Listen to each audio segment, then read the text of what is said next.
It's 6 p.m. You walk through the front door after a long day. Before you've even set your bag down, 70 pounds of fur crashes into your legs, tail spinning in circles, whole body trembling. That sound, half whimper, half joy, you know it by heart. You laugh, you pet them, and you move on. But what if that moment, that burst of energy you see every single evening, isn't just excitement? What if it's a sentence? In a language your dog has been speaking to you every single day. One that took scientists across 4 continents and decades of research to finally decode. Most people watch their dog wag a tail, lick a face, drop a toy at their feet, and think, my dog loves me. That's just what dogs do. But behavioral neuroscientists across 4 continents have been decoding something far more complex. What they found isn't a list of cute behaviors, it's a language. A complete communication system that evolution designed for one purpose, to connect dogs to humans. In our last video, we decoded the trust language your dog speaks at night, through sleeping positions. Today, we go wider. Because sleep was one sentence, your dog has been speaking an entire language, every day, and you might be missing most of it. In 2015, a team at Azabu University in Japan ran an experiment that changed everything.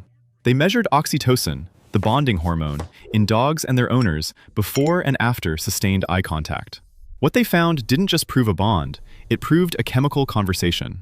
And that conversation begins the moment your dog looks at you. When your dog locks eyes with you, not a glance, not a passing look, but that soft, steady gaze, something happens that neither of you can see. Oxytocin. If you haven't heard the name, it's the neurochemical your brain releases when you feel bonded to someone. The same molecule that floods a mother's brain when she holds her newborn for the first time. The Azabu team measured it in both the dogs and the owners, before and after 30 minutes of eye contact. And what they found wasn't a one-way signal. It was a loop. The dog's oxytocin rose, the human's oxytocin rose, and the more one increased, the more the other followed. This isn't metaphor. The molecule that bonds a mother to her child is being released in both your brain and your dog's brain when you look at each other. Same molecule, same pathway, same result. But here's where it gets interesting. The Azabu team ran the exact same experiment with wolves. Not wild wolves, wolves raised by humans from birth. Same conditions, same eye contact protocol, same setup. The oxytocin loop didn't activate. Not in the wolves, not in the humans looking at them. The mechanism simply wasn't there. This isn't something all canines do. This is something domestication built. Over 15,000 years of living beside us, dogs evolved a chemical pathway that wolves, their direct ancestors, don't have. Your dog didn't inherit the ability to love you. They evolved it, specifically, for you. And that chemical conversation doesn't just happen through eye contact. Physical touch, cuddling, leaning, lying against you, amplifies the loop. Oxytocin compounds, stress hormones drop, for both of you, every time.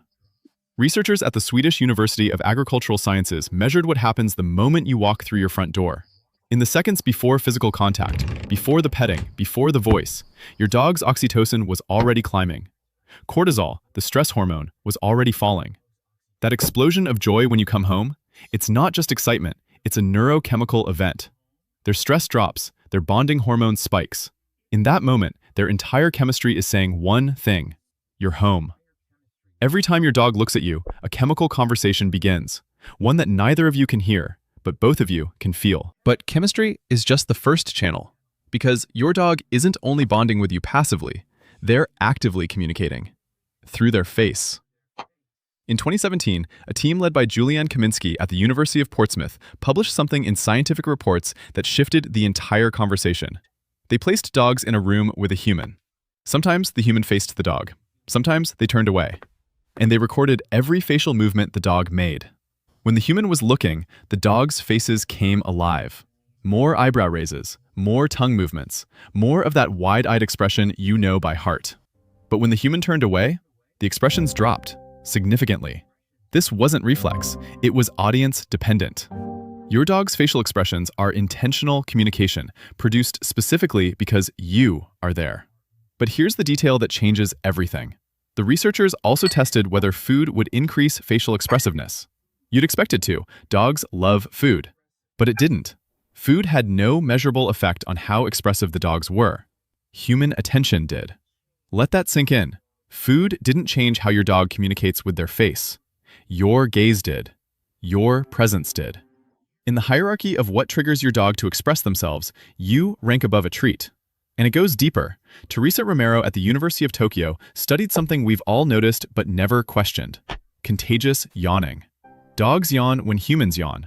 But Romero's team discovered it's not random. Dogs catch yawns from their owners significantly more than from strangers. That's not imitation. That's directional empathy. Your dog doesn't just see you, they mirror you. Selectively. Specifically you. And then there's the signal most people think they understand, but don't. Tail wagging. Dr. Carlos Acusa at the University of Pennsylvania's Veterinary School has spent years decoding what tail movement actually means. And it's not just happy. The height of the wag signals confidence. High means engaged. Low means uncertain. The speed signals arousal. Fast doesn't always mean joy. It can mean overstimulation. And the direction. Left-biased wagging is associated with withdrawal emotions. Right-biased with approach emotions. Your dog's tail is encoding emotional states in real time. You thought tail wagging was simple. It's one of the most sophisticated body language systems in the animal kingdom. And it evolved to talk to you. Channel 1 was chemical, invisible, operating below consciousness.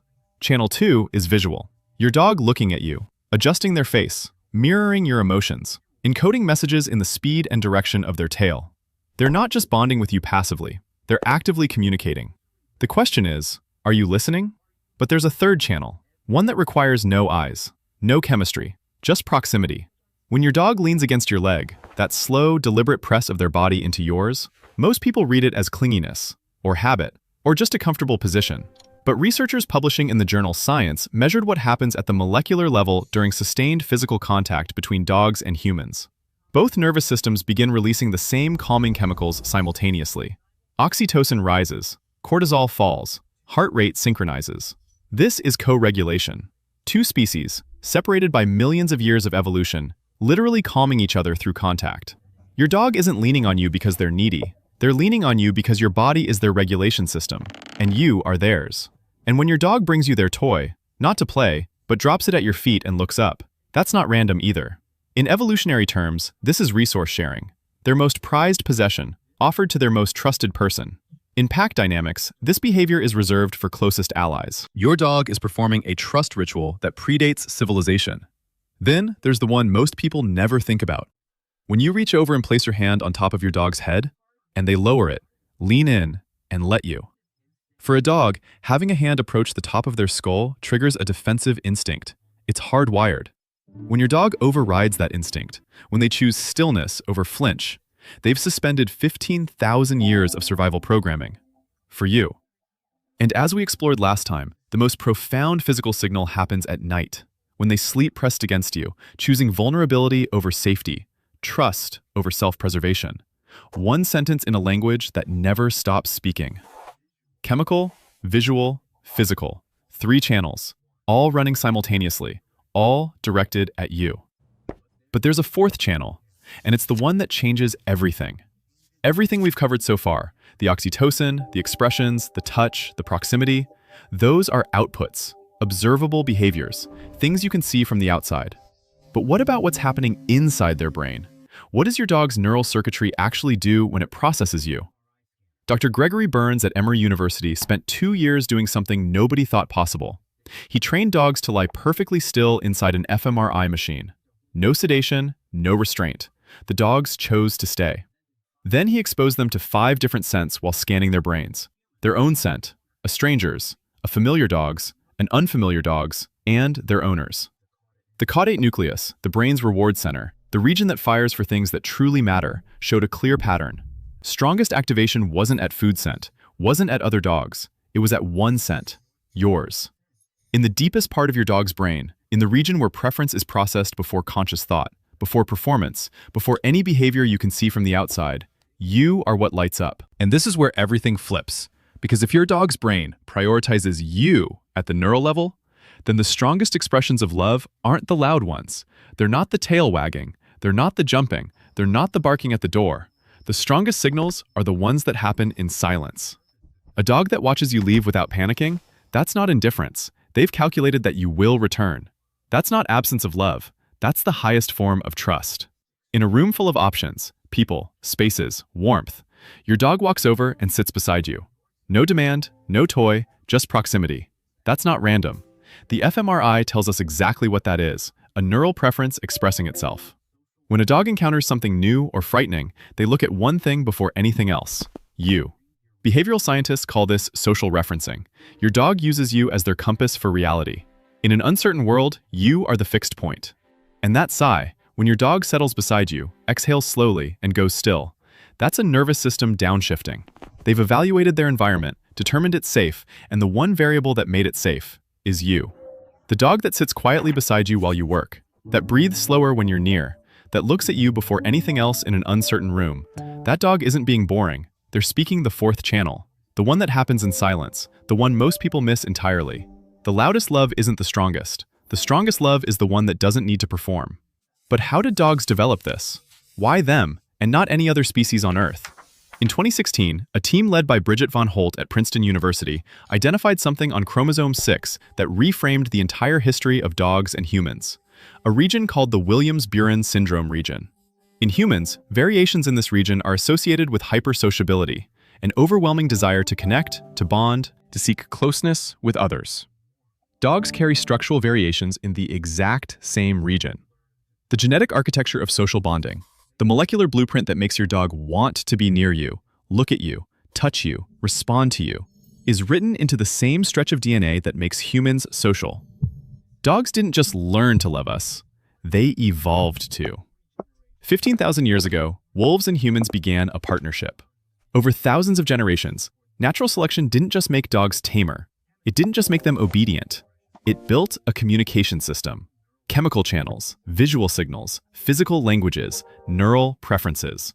Not for survival, not for hunting, for connection. Dogs are the only species on Earth that evolved an entire language system for loving another species. In this series, we've mapped the science of your bond from every angle. How they feel when you leave, and the cortisol that proves it. How sleeping beside you is the deepest form of trust their body knows. How following you everywhere is a genetic verdict. And now, how every moment, in every channel, through every sense, they've been speaking to you.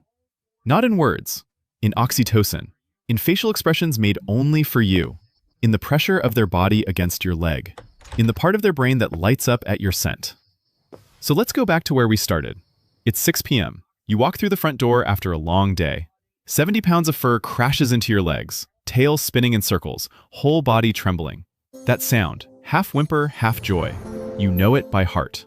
You've seen this moment 1,000 times, but this time you see it. The oxytocin loop is already firing. Your dog's bonding hormone spiked the moment they heard your keys. And yours is rising too. The same chemical a mother's brain releases for her newborn, flooding both of you, simultaneously. A loop that wolves can't trigger, that 15,000 years of evolution built, just for this. Their face, those wide eyes, the raised brows, the soft mouth, those aren't reflexes. They're intentional, produced because you are there. Not food, not another dog, you. Their tail isn't just wagging, it's encoding direction, speed, height, a sentence in real time. And the lean, that press of their body against your legs, two nervous systems syncing, cortisol falling, oxytocin compounding, co-regulation in the first 3 seconds of contact. And somewhere in the caudate nucleus, the deepest reward center of their brain, you are what lights up. Before they jumped, before they whimpered, before any behavior you could see from the outside, their brain already knew. You are home. Chemical, visual, physical, neural. 4 channels, 1 moment, every single evening. And here's what nobody tells you. When you kneel down and hold their face, when you say their name in that voice only they hear, when you stay, even for just 10 seconds longer than you need to, your oxytocin rises, your cortisol drops, your nervous system downshifts. You're not just receiving their language, you're speaking it back. This was never a monologue. It was always a dialogue. 2 species separated by millions of years of evolution, having a conversation that neither of them needs words for. You didn't need this video to learn a new language. You needed it to hear one you've been speaking all along. If your dog could put it into words, just once, the science tells us exactly what that sentence would be. Not feed me, not walk me, not play with me, It would be this. I chose you, not because I had to, because 15,000 years of evolution built me to. And I'd choose you again, every single day. That's the invisible language. 4 channels, running every moment you're together. And now, you know how to hear it. If this changed the way you see your dog, even for a single moment, hit subscribe, because in the next video, we go deeper into the one behavior most people punish. That's actually the strongest proof of love your dog can give. Drop a comment. Which channel surprised you most? The oxytocin loop? The fMRI results? The wolf experiment? I read every single one. And if you know someone who needs to hear this, someone who says their dog is just a dog, send them this video, because now you know, there's nothing just about it. Thank you for watching, and thank you for finally hearing the language that was always there.